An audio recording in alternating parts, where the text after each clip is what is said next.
Welcome back to Game Devs Play Games, where we play games and talk game design. And we're back with Poi. Going back to Magma Mountain. I guess Magma. there's still more things to do in the forest, but I'm going to wait until we buy the telescope, which I probably should have just done from the old man, but you know, we're starting the level anyway. Look at all these Whoa, X's. there are a lot of X's. Oh no. And bombs? Hey, we're doing a little quest for him. That's pretty appropriate. Looks like he's doing some serious excavation. Either that, or he keeps digging up bombs, and he's like, but why? Who planted bombs here? Oh. Get That's what out I of my imagine ass. the bucket guys are like. Alright, what's up, guy? Hello there. I've made an exciting discovery. There's a hidden temple located somewhere around here, and I'm sure it has super rare fossils inside it. Digging with a shovel is hard work though, so I ordered some bombs to help out. If you aren't doing anything right now, can you help me? What do you think? Great. Sure. The hidden temple should be under a red X. Use the bombs and we'll find it in no time. But do I just... You're destroying the Lavasaurus's habitat. They'll be fine. Okay, so we just like run up and hit... Oh, you just These step on it? Well, I have to hit A, but like... Yeah, that's basically the idea. So it's like... It's kind of like... The shovel thing, except more aimless. We just kind of like blow everything up. So much destruction. It does kind of feel a little arbitrary that we're using bombs instead of the shovel, but like, it doesn't really matter. Explains why he's got all that TNT on his ship. Right? I mean, yeah. No, I don't know what I was going to say, but yeah. TNT. Dynamite. Woohoo! You found it.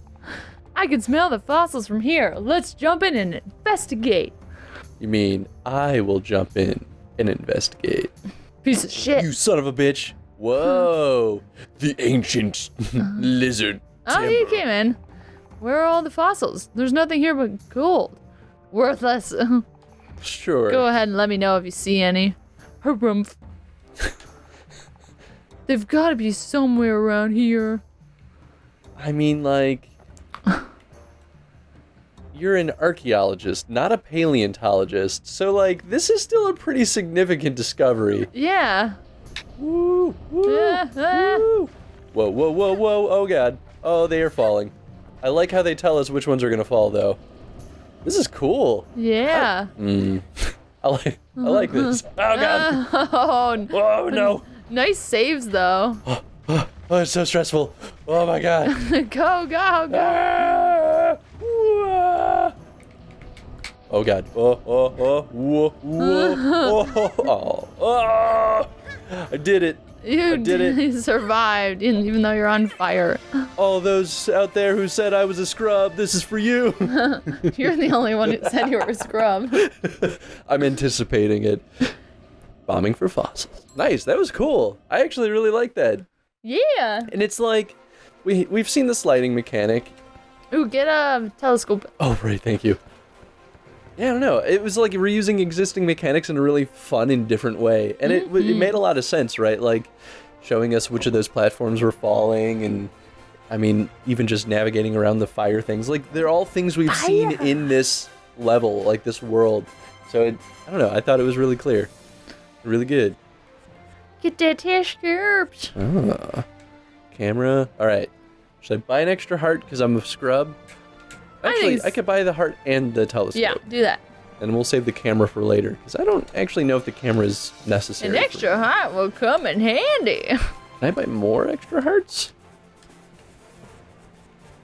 No, Oh. just one. I wonder if there's another way to get hearts, because I feel like just giving you one extra is like, it's nice, but like, why make that a mechanic unless you're going to go the Zelda route and give it at least a few? Oh, that's right. I forgot about this thing. Oh, yeah. We took a short break. All right, let's see what this thing is. Oh, God.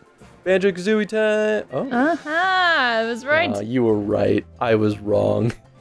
But maybe that's what we're going to do in this area. How did you get Yay. here? Your wings can't support your body. Can you just imagine him flying with these like little wings? It's like in Wind Waker. Yeah, that's why I didn't like the dragon. I was like, the dragon makes no sense. The rest of this game is perfect. I love the dragon. The dragon was so doofy. It was like him. this is a lame dragon. I like the doofy dragon. It fit the game feels. Hello there, and welcome to the Super Soaring course. I run a little soaring course up here for the locals. Although none of them are very good at flying. Ooh. How about you? Would you like to give it a shot? What do you think of all these little mini games? They're fun. It kind of helps break up the same old like. Well, you were right too. So we were both right. Yes. You teleport into another zone, and you have to go through them. Dang it. Oh, interesting. I feel like. Yeah, I mean, I think that's really smart, right? Because it's like showing us the mechanic before we even start the minigame, and I think that's really intuitive and intelligent, and it's just straight up good design, right? It's a lot of information you're giving your players before you even need to teach them anything. I think that's good. This, though, I'm worried that because I missed that one... Well, you missed 2. 3. But, like, okay, so I'm... Jeez. But, like, okay, so I missed them. Does that mean that there's literally no way for me to win? And at that point, like... Why keep going? Yeah, like, just let me... I guess I could just restart this way, but... I don't know, I think that's a flaw in the design, the mechanics of this style of game, right? Because, like... Oh, I have to talk to him again. Because how would you change it so that... You know, if you miss one, it's... You, like, give the player the means of coming back and getting it, right? Yeah, like, I don't know. Just the natural design of these challenges kind Maybe you just gotta turn her around. No, I mean, like, at the end of the course. I don't think they'll let you. I mean, I guess... Well, because it didn't end it. This isn't... That's true. And I guess turning around like that isn't as time-consuming as I thought it would be. Because I kind of thought it would be on a rail. Ugh! Yeah, you got it. They turn green, which I don't think you can see. No, I can't see. Yeah, when you go through it, they turn green. I mean, I could kind of see a little bit of a change, but it's like, I'm going through gray rings, and they're turning a different shade of gray. Yeah, do they look red to you? I actually can see the red. The green, though, definitely looks a little more, like, grayish to me. But it's because it's so, like, highly saturated. Yeah, there you go. Yeah, I'm not as much of a scrub this time. Aww. Okay, well, I guess it is super nice that they let me turn around, and it's not as, like, painfully time-consuming to do. So I guess that's the compromise, right? Like, just give the player the means of, like, not being on a rail. Yeah. And it kind of fixes itself, so long as the player does that. Oh, weird that it starts me outside of here again. Let's do the medium course. The rings are definitely a motif in this game. You got your ring medallions and your ring this thing. That's true. Lots of rings. I wonder if it's because, like... Oh, this is... The ring design is very, like... I don't know, it feels... Simple and pleasing. Yeah, exactly. And it's like... there's a psychology behind it, right? Of, like, things with, like, sharp pointed edges are naturally, like, more deterring. But round shapes are, like, more inviting. So it just kind of, like, makes you want it to get it more. And, like, it's really... Say, like, they had a triangle motif, right? Like, it would still work. You would still be like, yes, I'm going to collect these triangles. And I don't feel really any different about it. So it's, like, it's kind of superficial and how it affects our psychology. But it makes more sense to... go in line with how our brains, like, perceive these things. Yeah, there we go. Yes. Smack. Oh jeez. It's fine. Everything's fine. They give me a lot more time. This is definitely a lot harder than the fossil minigame. Oh yeah. No. Yeah. Come on. Ooh. You're close. You only got 5 more. Yeah. Ooh. I like also that as soon as you get all of the rings, the challenge ends. So it's not like get all the rings and get to the finish line. So if you're a fool One like more. me, oh wow, the rings speed you up. Yes. Pro air surfer. Hell That's what they yeah. call me. So pro. So, games like, well, I guess Mario Sunshine had some mini games like this too. They didn't have it set up the same way, but I kind of like that there are multiple versions of the same challenge because I think it's fully utilizing. Oh, spotted more Explorer medallions in a new off-world. Oh, maybe Oh, it's shit. unlocked when you get a certain amount. That's what I Sinking think. sands. Ah. It's filled with dangerous quicksand. Ooh. But I'm sure you can handle it. Time to set sail. Hey-ho! I still love I that. still got magma to do, though. How many medallions? I have 20. I really want to see what that area is that requires 40. I wonder if it's like the end game zone that's like... Yeah, it could be. Because I know in the beta you could go to it and it was like, this is the end game zone, but you still can't do anything there because you need to find like all these other artifacts or things. So it like lets you know what you need for the end game. Hi, guy. Ready for another try? I'm gonna do it. I'm gonna Yeah, be the very boy. best. I can't do Is this it gonna again be if I 30? fail. Yep. Oh, has it been going up by 10 each time? By 5. Ah. Yeah, I wasn't even. This is 20, Paying attention. 25, 30. Oh god, now we have moving blockers. Oh shit. You got yours. So I like I was saying before, I like that they have the different versions of the challenge because it's utilizing the design more. And I think that's No. I think that's one of the core differences between Mario Galaxy and Mario Sunshine. Ah. Mario Sunshine had little minigame challenges, but it was usually like it happened once and that was kind of it. Ah, son of a bitch. But Mario Galaxy thrived on that style of design. Yeah, I never played Galaxy. I didn't like it. I mean, it was still fun. Harsh. It wasn't the Mario game that I hoped it would be. So like, it wasn't inherently a bad game. But coming from Mario Sunshine, I wanted oh no, this is the worst possible scenario. Oh no. Oh, I I knew can't it. jump back into my glider because I'm a fool. You a fool. I'm such a fool. So Mario Galaxy didn't have that like open world exploration kind of vibe. And to be fair, like even Sunshine still had its level breakdown. But at that time, like I'm coming from like Mario 64 into Mario Sunshine, and they both had this open world component. Then Mario Galaxy was like superficially open world. It wasn't really. Oh. It was the Skyward Sword of Mario's to me. It was like, it's not really open world. So, in just very like fragmented levels. And so it just kind of like killed some of the joy of exploration for me. That's fair. And like, the game itself was very well designed, and I think that's ultimately why it was successful, because it was another 3D platformer, and it did its job very well. And the levels were fun. But, I don't know, there's something about the exploration and the open world feel to games that, like, You're I don't close. know. 6 more. Oh, I might actually 5. not have screwed this up entirely. 4. 3. Yeah. 2. Oh, man. Star Fox 64 up in here. 1. Pew, pew, pew, pew, pew. I'd laugh so hard if you missed that last I one. almost did. I'm so bad at this. You're fine. It's because, like, it's so slow when you're turning.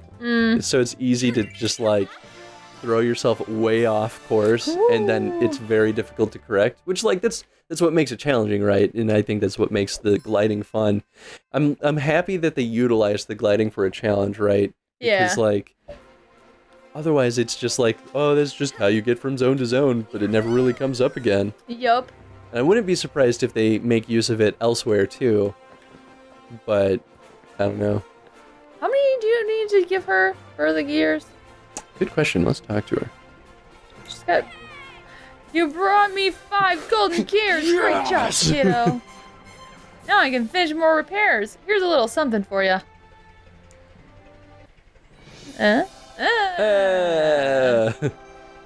Yes. Yeah, this is more of how it was in the beta. You would just like go talk to these people, and then they'd be like, "Hey, here's a medallion. Thanks for your help, Buckaroo." And I was like, "Oh, sweet." Like it still sort of boils down to just like, and I just get more medallions for everything that I do. Everybody's got a little catchphrase. Where's this kiddo? He's he-ho. Hey-ho! I forgot what everybody else is, but everybody has one. She had one too. I always want to be part of a new crew. Shiny Maybe objects. not. Hey, you beat one of my scores. Well, I guess. Oh, whoa. Well, you can just talk to someone and get shit. Oh, I didn't know that she would give medallions. Cool. Awesome. Now I should actually look and see what those times were, because I was just skipping through that.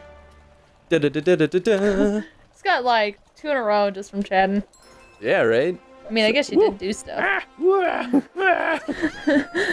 have made poor choices.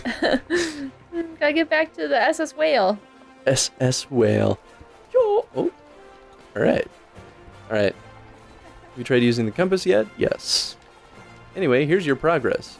Oh, these are like mini things. So I bought 5 items. That's why I got that. Yeah, they're achievements.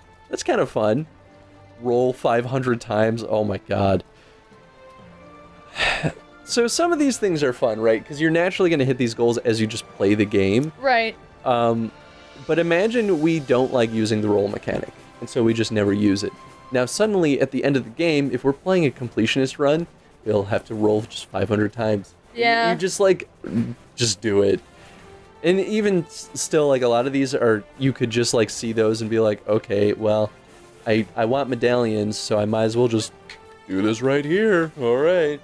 So it encourages the player to do something that would lead to a negative experience, which, you know, you could argue like, well, it still is the player's fault, right? Like, they don't have to do it that way. It's true. But I don't know, like, making challenges like that part of the core goal of the game can be dangerous. I don't know if I feel any way for or against it in play. I'd like to believe that it's gonna naturally just like we'll get all of those. Right. But I guess we'll see if at the end of the game if like I just like don't hit one of them and then we have to roll 500 times and we're like, all right, it finally happened. Whole episode of just rolling. Yeah. What am I doing? Collect 7 keys. Okay. I could do that. Oh, the hole down to the temple's gone. Oh, well, I mean, that makes sense. They probably don't want us to, like, go down there and not be able to get back up. Yeah. Whoa. Oh, here's the magma I was talking about. Oh, God. Everything's on fire. I need a bucket. Except, Need a bucket. I need a bucket. There's the one down in the first area. I don't think it'll actually protect me. But I guess we could see. Ooh, look at that little guy over there. No. I can climb. This is Breath of the Wild. Not today. Not today. All right. I surrender. Yeah. Take me to the abyss. Look at that little mole guy. Get him. Oh, was that the jump you were talking about? Yeah. Yeah, it is That's cool. the one I like. Up the ramp. Do. Oh, I got a heart. Yeah, I'll take that. Got or lost? Well, both. One out of Sirion. Alright. Whoa. Doing this the Mario jump way. Get it. Doing this the Mario jump way. Almost there, yeah. The camera's definitely not your friend when it comes to things like that in 3D platformers. There's a shiny. So, you Lots of shinies. You haven't played a lot of 3D platformers, but how does, like, this game compare to things like Mario Sunshine to you? It's like I keep bringing it up, but In that's what like way? I guess like in how they handle platforming. Mario Sunshine uses a lot of similar mechanics, right? I don't remember very well. I mean, that's fair. It's been a while. It's been a long time for me too. I think that was actually in the voting for Sunshine. the last game that we played. It was like Poi, Mario Sunshine, and one other game that no one cared about. The thing I remember most about Sunshine is just liking the world and the water, especially. And I mean, just, that's fair. Wanting to hang out and drink tropical drinks and stuff. So, do you think that the world in this game has a similar charm? Yeah, likable quality? Definitely, but not to the same degree. That's fair. I mean, I guess you could say that's just like it comes down to the level of polish, maybe? Yeah, I think so. And so really it's a question of like budget more than game design. Well, I don't think that necessarily means it's like it doesn't affect how good the game is. That's fair. No, I absolutely agree. It affects how long I want to spend time. Ah, that's fair. So do you think that naturally this game would be good? It would be a good idea to keep the scope of this game smaller since they couldn't like meet that same level of quality when it comes to the world building?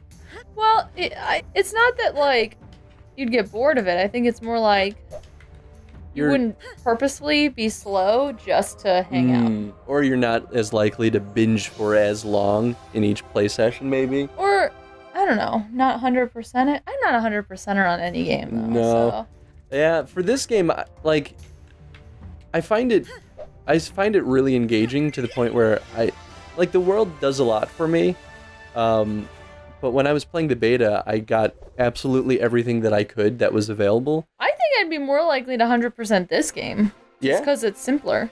Because it's more achievable? Yeah. It doesn't feel like there are 200 Koroks you gotta fucking find. Is that how many? Or 900? There are 900 Koroks. Who's gonna do that? Ridiculous. Like, that's insane. I mean, in Breath of the Wild, they do that so that ideally so you don't have to find all of them, right? Like, so you're more likely to just bump into them casually. Yeah. Which I think is smart, but if you're going to try to 100% it, then yeah, it's a nightmare. Forget it. But this game, they're definitely achievable goals, so I think I'd be more likely to 100% this game. No, and that's fair, and I totally agree, right? I think that it's really important to understand how to make your game to allow for people to 100% complete something, because like you see a lot of games that are like very skill focused or skill based that are like a random but very relevant example is Dead Rising. There's all the achievements in the game can get absolutely insane. There are things that are like beat the game in like less than 5 minutes. I don't think that's a real one, but like there are things like say rescue absolutely everybody, and it's like that's so impossible. Yeah, it's so challenging that I'm not even gonna try it because it's not worth the effort it would take. But games like this, they have a lot of goals, but they're so achievable that it's still fun and engaging and challenging in its own ways, but it's never impossible. So it makes it a lot more likely that I'm going to spend the time to actually get everything. Yeah. And I think that's a really fine balance, but some people don't think about it that way. And some games thrive on the impossible nature of them, right? Like, it'd be like, Dark Souls doesn't really have maybe as much of a 100% completion quality, but like, if you were to say like 100% Dark Souls, you know, doing like, I don't know, a naked run, right? Like, it sounds insane. Doable, but like some people thrive on that. Yeah, so, I remember watching my brother do like the really ridiculous achievements in Halo, and I'm like, why? This is a waste of time. Yeah, I think it's just about understanding your audience, right? Yeah. I think people that look for 3D platformers, especially games like this that are inspired by, you know, the retro 3D platformers, I think this is exactly what they're looking for, right? And people that flock to games like Halo or Dark Souls, they want that challenge. It's not about 100%ing it. It's about getting as deep of a challenge as they can get. That's true. So I think it's just understanding and being consistent in your design at that point. On a totally other note, I like that he's drawn with nipples, because there's so many games where shirtless people don't have nipples, and I'm like, what are you? Have nipples. You alien freak. Oh. Just kind of not. Nothing against any of you guys out there that just don't have nipples. Is that a thing? Is that real? I'm sure it's a thing. I mean, like... Maybe from surgery, but I Yeah, don't like, think... you could probably lose your nipples from surgery, but I bet there's, like, a person that was born without a belly button. It's a thing. How's that possible? You need an umbilical cord to live. That's why there's only one person that's ever done it. Well, anyway, I'm glad that he's drawn with nipples because it's real. And it's like, no, it's not going to be inappropriate or distracting. No. But I think that's why a lot of games don't have it because they're like, this is awkward. I'm like, no, it's not. Weird. It's a body. Right? Hey, kid. I've unlocked a few more challenge levels for you. These levels are even more difficult than the last ones. Stop on by and give them a try. Yeah, I got your bucket. Got my bucket. Well, we're definitely over time. Yeah. That's all we have for this episode. Question of the day. We could talk about a lot, really. I mean, we've got the world, we've got the 100% completion mechanics in mind. Well, let's talk about 100% completion. Do you think that... I guess, do you agree with what we were saying, really? Like, do you think that games should... trying to think of a good way to phrase it. I guess, do you think games like this should be built with 100% completionists in mind? And do you think that it shouldn't be impossible or, like, obscenely difficult to get? I think this one's a little balanced. Yeah. Or it is balanced. And how do you think that it relates to the demographic or the consistency in the design or really any of the other points that we brought up? Like, what do you think are the most important factors in building a game that encourages 100% completion? Yeah. Thank you for watching. I'm waiting for people to be like, Jen, you're crazy. You don't 100%. Girl, what you doing with your life? I mean, I don't think there's anything wrong with not being that, right? Like, I wasn't a 100% completionist for most of my game playing life. It wasn't until I don't think it wasn't until I started getting into game design that I started doing that makes because sense. I wanted to understand every single nook and cranny. Yeah, that's 100% why I thank you. 100%. Right? Anyway, thank you for watching, everyone. If you haven't yet, please check out Poi Yourself. Yeah. Support those devs because we're playing their game because we want to show off the game, and like we don't want to like play the game on the show so that you guys don't play it. Like, it's a weird relationship with Let's Players, right? Support your indie game devs. That's kind of what I'm trying to say. Like, check it out. It's fun. And don't let us spoil the whole game for you, too. Like, get your hands on it, play it. Let us know what you think of it, too. Yeah. Rescue some Lavasauruses. Yeah. Dig up some fossils. And we'll see you next time. Bye, everyone.